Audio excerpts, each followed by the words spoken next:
I think you'll agree with me that the most famous character in The Lord of the Rings, at least in popular culture today, is probably Gollum. And yet, that whole journey to Mordor, with Frodo, Sam, and Gollum is about much more than fantasy. It carries something deeply practical for our own lives. Because we too can be like Frodo, carrying a burden, trying to reach a great goal, and discovering along the way what can either corrupt us or save us. As you might already know, the ring symbolically means, at the most obvious level, an instrument of power. Whoever possesses it begins to imagine that they can control something greater than themselves. That is what happens with Boromir, and with nearly everyone who desires it. The ring corrupts by feeding the illusion that power can be possessed without consequence. It distorts the natural order of life.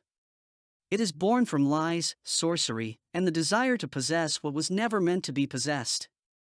And that is exactly what happens to Gollum. He begins as an ordinary creature, not so different from us. He finds the ring, and almost immediately violates the moral law by ending a life for it. From that moment on, he is cut off from community, cut off from normal life, and slowly stops being what he was created to be. What remains in him is something like decayed flesh, a darkened body, a corrupted self. And yet not everything is gone. Because one of the most important things in Gollum is that the struggle is still there. There is still a battle between Sméagol and Gollum. Sméagol is what he was meant to be. Gollum is what he became through corruption. And that's why Tolkien, through Gandalf, insists that Frodo must not judge too quickly whether Gollum deserves death. Bilbo's mercy in The Hobbit, by not ending Gollum's life when he could, truly mattered. Because even in someone deeply deformed by evil, some trace of good may still remain. That is true for Gollum, and it is true for us. There is always, in the human being, a struggle between what is higher and what is lower, between grace and corruption, between the little angel and the little devil, if you want to say it simply. Now this becomes even more important when we look at Frodo. Frodo did not choose the ring. He inherited it from Bilbo. And that too feels very close to real life. We also inherit things we did not choose: weakness, temptation, inner conflict, even the tendency toward selfishness. In religious language, you would remember the inherited sin from Adam and Eve. Either way, we all receive a struggle we did not ask for. And with our life comes a mission. Frodo's task is unavoidable. He has to carry the ring toward its destruction and freely chooses to accept this calling. And in that journey, Gollum walks ahead of him as a warning, as a symbolic reminder to Frodo: if you give in to this power, this is what you can become. But Gollum is not the only figure beside Frodo. There is also Sam, and Sam is one of the most beautiful figures in all of Tolkien's mythology. Because unlike Gollum, who pretends to serve Frodo while secretly wanting the ring for himself, Sam serves truly. He wants Frodo's good. His loyalty is real. That is what service actually is, not using another person for your own ends, but genuinely wanting their good. Come on, Mr. Frodo. I can't carry it for you, but I can carry you. Come on!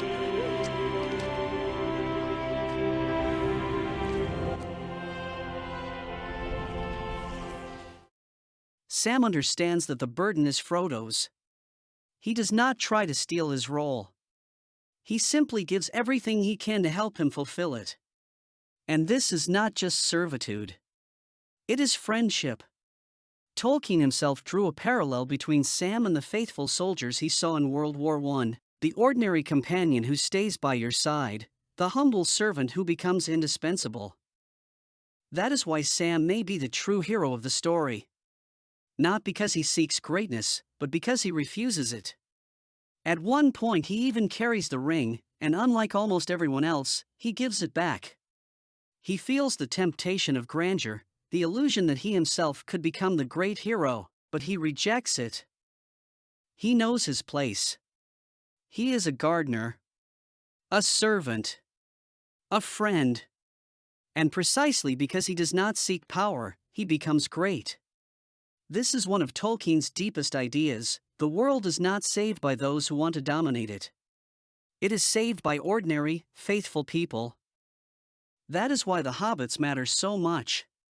Tolkien himself saw something of the Hobbit in ordinary life, in simple people who enjoy food, rest, friendship, family, home. People who do not want to rule the world, but who, by being faithful where they are, end up saving it. And that is why Aragorn kneels before the Hobbits at the end of the movie. It is one of the most moving moments in the whole trilogy. Because the king is acknowledging something profound, that the ordinary life, the humble life, the common life, your life, my life, is not small in the eyes of what truly matters. The simple, faithful life is what holds the world together. So in the end, each of us can be Frodo. We all carry a burden. We all face that inner struggle. We all have a long road ahead of us. And at the same time, each of us can also become like Sam, in our homes, with our children, with our friends, in our daily work, in our ordinary lives. We can give in to the ring. We can become like Gollum. Or we can remain faithful, like Sam. And maybe that is why the Lord of the Rings still matters so much. Because beneath all the fantasy, it is telling us something very simple. The world is saved by people who resist corruption, carry their burden, and remain faithful in ordinary life. The ring promises power, but the world is saved by those who freely choose fidelity, service, and love.